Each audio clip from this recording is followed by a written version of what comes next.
మనము ఒక sweet recipe చేసుకుందాం. అదే కొబ్బరి మిఠాయి అండి. ఆ కొబ్బరి మిఠాయి చాలా బాగుంటుంది. కొబ్బరి మిఠాయికి కావలసిన పదార్థాలు కొబ్బరి ముక్కలు, పంచదార, వేలక్కల పొడి, నెయ్యి.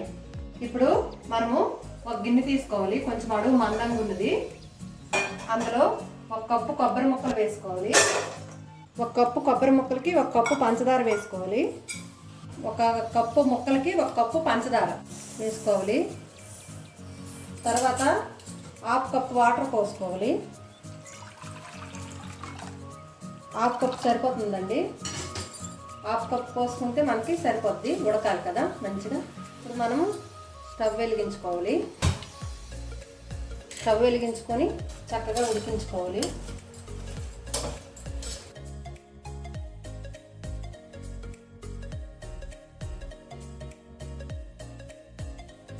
అప్పుడు మన అమ్మమ్మల టైంలో మనము ఎవరైనా, మన రిలేషన్ అయినా, మన ఫ్రెండ్స్ అయినా, మన స్నేహితులైనా, మన బంధువులైనా ఎవరైనా ప్రెగ్నెన్సీతో ఉన్నప్పుడు ఈ కొబ్బరి మిఠాయి పోసుకొని, తర్వాత ఒక 2 డజన్ల అరటిపళ్ళు, 2 కొబ్బరికాయలు, 1 కిలో స్వీట్ తీసుకొని, పళ్ళు కాయలు తీసుకొని వెళ్ళేవాళ్ళండి. ఇప్పుడు అలాంటివన్నీ మానేశారు. ఇప్పుడు అలాంటివి ఏమీ ఉండలేదు.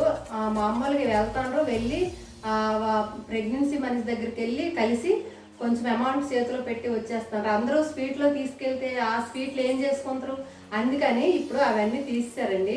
అప్పుడు అమ్మ టైంలో మాత్రం ఖచ్చితంగా ఈ స్వీట్ అయితే తీసుకొని, పళ్ళు కాయలు తీసుకొని వెళ్ళేవాళ్ళు. అప్పుడు అలాంటి పద్ధతులు ఉండేవండి. ఇప్పుడు ఎవ్వరికి అలాంటి పద్ధతులు లేవు. అలాంటి స్వీట్లు కూడా ఇప్పుడు తీసుకెళ్ళడం లేదండి. ఈ కొబ్బరి మిఠాయి చూసిన వాళ్ళందరూ మా శ్రీకాకుళం డిస్టిక్ వాళ్ళు ఎవరైనా చూస్తే ఖచ్చితంగా ఈ కొబ్బరి మిఠాయి గురించి తెలుస్తుందండి. అదే ఈ కొబ్బరి మిఠాయి మాత్రం చాలా బాగుంటుంది. ఒకసారి మీ ఇంట్లో కూడా చేసి చూడండి.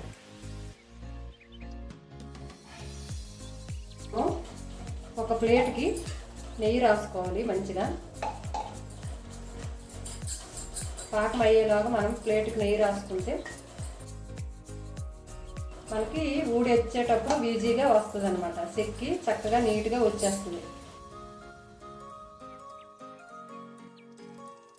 మనము అడుగు పట్టకుండా మధ్య మధ్యలో కలుపుతూ ఉండాలి. కొబ్బరి మంచిగా ఉడికిపోద్ది అనమాట. అందులో ఇదో ఇలా ఉడకాలి ఫ్రెండ్స్. ఒక 10-15 నిమిషాలు కలుపుతూ ఉండాలి. 20 నిమిషాల దాకా బాగా ఉడకాలి. కొబ్బరి పాకంలో చక్కగా ఉడికితేనే మంచిగా ఈ కొబ్బరి మిఠాయి అనేది మంచిగా చెక్కి వస్తుంది. చక్కగా ఉడికిపోవాలి కొబ్బరి అంతా. పాకం కూడా దగ్గరికి ఉడికిపోవాలన్నమాట.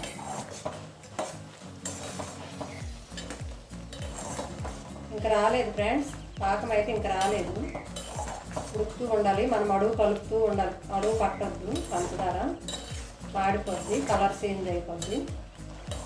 ఇది బాగా ఉడికిపోయిన తర్వాత మనము మంచి ఫ్లేవర్ కోసం యాలకులు కూడా వేసుకోవాలి. ఇప్పుడు మనము పాకము సెట్ చేసుకోవాలి.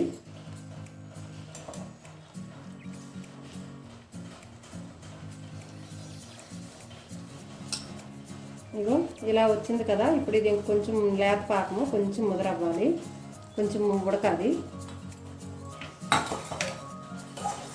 మనము చల్లటి వాటర్లో ఎప్పుడైనా పాకం సెట్ చేసుకోవాలి. తొందరగా మన పాకం తెలిసిపోద్ది. ఇంకా కొంచెం లేత పాకం ఉంది. ఇగో ఇలా ఎరగాలి, పటక్కన ఎరగాలి. సాగుతుంది కదా, ఇంకా పాకం రాలేదన్నమాట.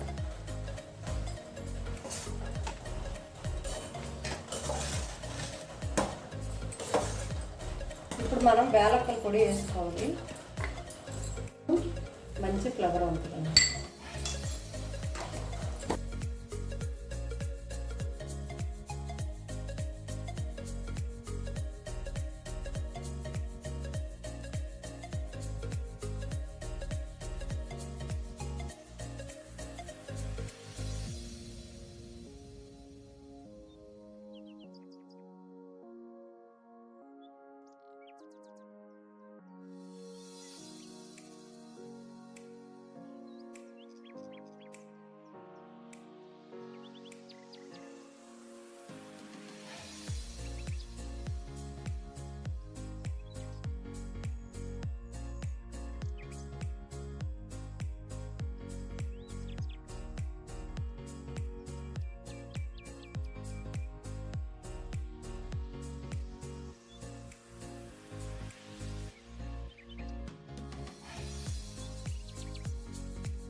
చూసారా ఫ్రెండ్స్, ఎంతో టేస్టీగా కొబ్బరి మిఠాయి రెడీ అయిపోయింది. ఈ కొబ్బరి మిఠాయి చాలా చాలా బాగుంటుంది, చాలా ఈజీగా అయిపోద్ది. మీ ఇంట్లో కూడా ట్రై చేయండి, ఎలా వచ్చిందో కామెంట్లో చెప్పండి. ఈ కొబ్బరి మిఠాయి మీకు నచ్చినట్టయితే లైక్ చేయండి, షేర్ చేయండి, సబ్స్క్రైబ్ చేయండి.